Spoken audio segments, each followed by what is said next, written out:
All right, coming to you in three, two. Ladies and gentlemen, everyone in between, it's your boy BK and Rachel. yeah, sous chef Rachel in the house. Shout out to you. Yeah. I didn't expect to be doing a video blog so soon, a vlog, if you will, so soon after the last one. However, the response we got on both Instagram and Facebook has been kind of crazy. What's funny is though is like it's clear from the DMs that there's a lot of people who are watching, and we can see in the views that a lot of people are watching.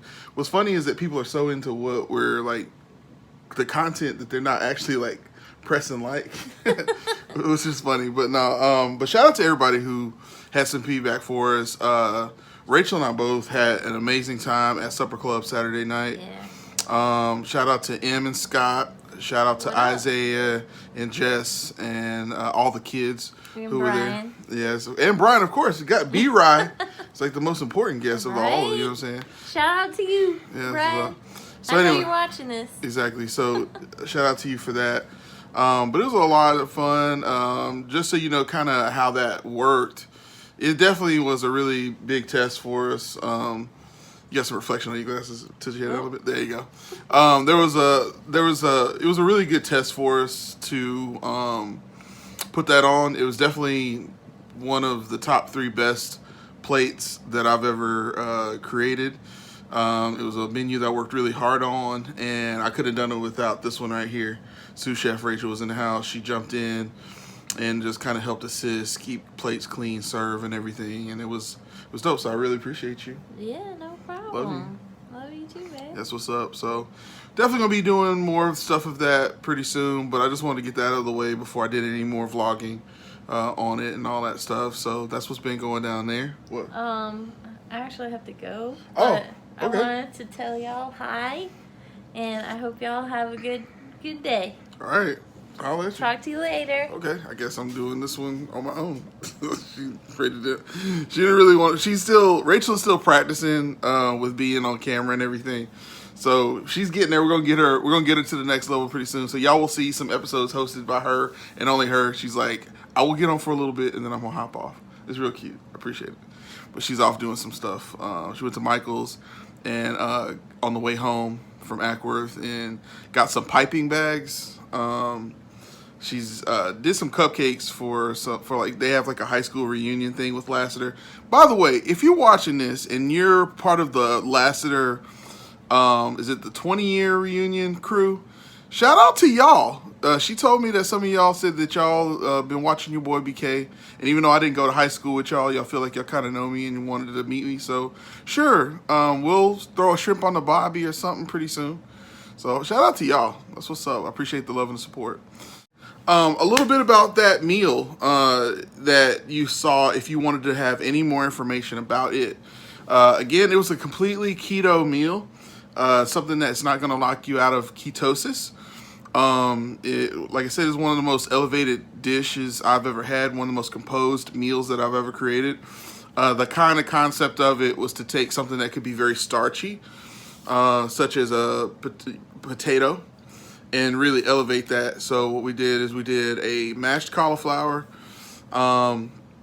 with Parmesan cheese. And if you're going to do a mashed cauliflower, cheese is incredibly important, especially like a hard cheese. It's going to melt, but it's going to really, when it starts to cool down, it's going to really help take shape and really fill in those gaps. So did a mashed cauliflower, did that. And then Rachel came through with smoked paprika at the last minute, which was incredibly dope. It was really great addition to that meal. So we did olive oil, did butter, paprika, smoked paprika, did the Parmesan, black pepper, and some Cajun seasoning in those potatoes. And then we did shiitake mushrooms. We did that with some leanne parents to give it that steak sauce element. We had some people there who the last time I made that dish, I felt like it was a little dry. I needed a pan sauce. But pan sauces to me are kind of overdone and can kind of drown out the protein. So the whole idea and the whole concept was to take shiitake mushrooms. Mushrooms, if you don't know, when you saute mushrooms, they absorb everything. When you put butter in the pan with them, the butter just kind of disappears. You put olive oil with them, and it disappears.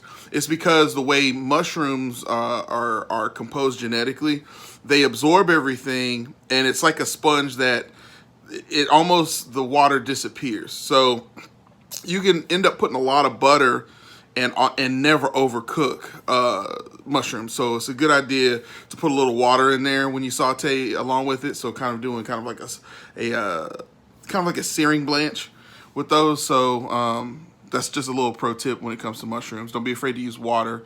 Half water, half oil or butter or whatever your viscosity is going to be. So that's that there. It was a lot of fun. Did the Leanne parents in there with the butter and the olive oil, and season those really well. Then use that as a garnish along with Brussels sprouts. Everybody pretty much that I was cooking for hated Brussels sprouts growing up. Never be afraid to try vegetables you never tried before, because most likely someone who has chef skills has never tried it. Cooking them, especially if you've had them frozen or if you've had them out of a can or something like that, having them fresh and done just right, it could really make a difference. It doesn't take a lot. We just use those shiitake mushrooms and the Brussels sprouts as just an accoutrement. And then, of course, the star of the show was a beautiful rib roast that we were able to butcher. And I say we, but I was able to butcher into multiple courses. So the first course that we did was kind of like the spare ribs from that. We did a reverse sear on those. So while everything else was in the sous vide bath for 2 hours, I didn't have any room to put those ribs. So what I did is I put my oven on 250 degrees. Put the spare ribs and some of the additional rib meat that didn't quite fit on the trimming of the ribeye. Put all that in the oven, a little olive oil, Cajun seasoning, and then I also did Dinosaur Barbecue's Cajun foreplay. Because you got to prepare yourself before you put it in, as in put it in the oven. You got a nasty mind. But anyway, so put that in there and let that go for an hour while I made chicken wings for everybody. Rachel came through at the last minute with some really delicious deviled eggs. Again, she topped those with the smoked paprika, so that was a really good palate cleanser right before we got into, or an amuse-bouche, if you will. Kind of like a country and amuse-bouche, if you will. Single bite that really takes you to a level of being appetized before we had the chicken wings. Then we had the chicken wings. By the time we finished the chicken wings, served them, then we had those actual rib meat in the ribs. And what I did is I had 3 bones. So I served those to the people who had bigger appetites. I actually cut the meat off for everybody else, served the meat. Then I also had a piece of that selective rib meat, really nice and fatty, just a single piece for each person. Had that seasoned very well. So you had a reverse sear meat protein, and then you had the sous vide afterward. So then we had the sous vide with the really nice plating, and so then you have a complete different texture. So in addition to this whole meal being a journey of just seeing where because all these people are friends of mine, family of mine. They've seen how I started off cooking everything on medium-high heat and burning everything when I was back in college, to now being someone who really knows how to take his time and really compose. I've never done plating as clean as I did it that night.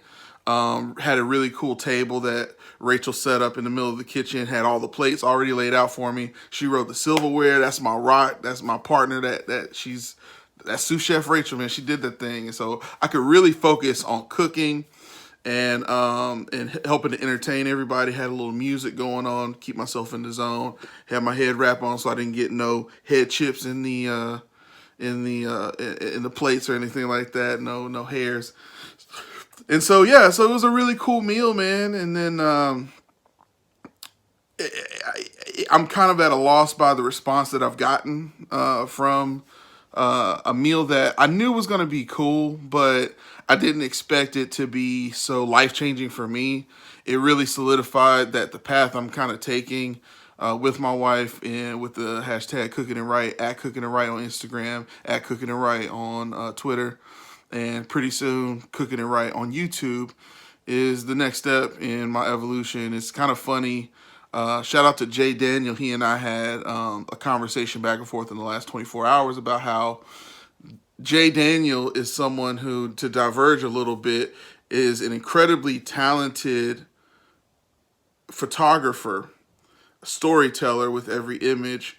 But then all I know, he's an incredibly good-looking guy, and he's really bashful about it. He really could be a model if he really wanted to, and I think the best photographers are like that. And so he knows how to emote for the lens, and he knows how to direct models. He knows the colors. He knows the palettes, and it's funny how that design ability that he has. He started off as a rapper, and really took his skill set in a direction of becoming his own PR agent and his own marketing team, and how he realized he was even better at that than maybe the music, although I think he's a really talented artist. I think he could be successful in anything he wanted to. He's really good at that. And then through making logos and designs and such, he figured out that he could make clothing just by accident and has really fallen into this next stage in his career. Michael Robertson is a person who, Captain Mike now, this is a guy who decided he wanted to do, he always had been working around model planes and stuff when we were in college, but it was just a hobby for him. And then he decided when drones became the next evolution, he was one of the first videographers to talk about DJI and Magix and all of these other companies that put out these really cool drones. And he was like, before it gets too popular, I want to go out there and get me a license and get an FAA license and see what's going on. And through the process of doing that, he realized, man, it's really not that hard. At least in his mind, it wasn't that hard to get a license to be an actual pilot. And so the next stage in his career is becoming a pilot. Looking over there at Jay Daniel, he is his own PR marketing company for his clothing line. And whenever I see a dope design of his that really resonates with me, I support that. So if you follow Jay Daniel and you see new things coming out, support that dude. You never know, he could be the next Kanye West with his designs. You know what I'm saying? He could be the next Calvin Klein. You know what I'm saying? The more love we give him, it takes a village, the more we invest in him, the more we pray for him, the more we support him, the better he's going to be, which brings it back as a reflection, because the 5 people you spend the most time with, the more they are a reflection of you. And so looking at these other guys who in our 20s and early 30s, we thought we were going in one direction, and it seemed like fate kind of revealed that the thing that we were passionate about outside of what we did as a craft and what we were just really good at turned out to be the thing that really could be the next step of our evolution as artists and creatives. And so I've been cooking since I could reach a microwave. I've been cooking ever since I was in middle school in Wichita, Kansas. And my uncle was a coach, and I really hated PE. And one of the most fun experience of my life was making monkey bread for the first time in home economics after sewing a pillow for 6 weeks. So it never occurred to me that something that I was just naturally really good at it. It never occurred to me that I could turn this into something more. I remember being in college, and in a weird way, I used to have these weird supper clubs back in college. I would make stuff. And I would burn things, but over time I got better at it. Food has a huge impact on my relationship with Rachel. When we finally decided to start dating each other, it's because we had saw each other inside of a grocery store for the first time in like a year and a half.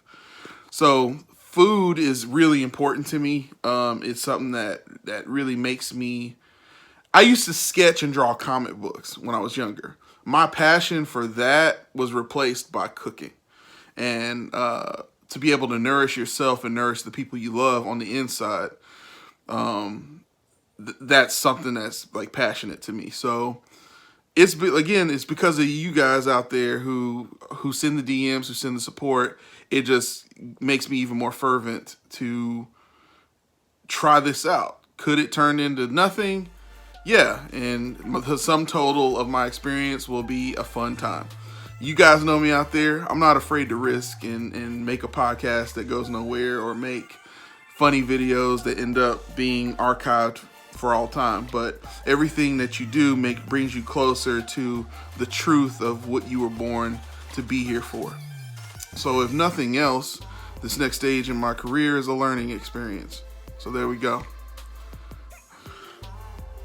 And with that, I've been your boy BK. Trying to learn to live life and cook the things you like just right, the player way. I'll let you next time.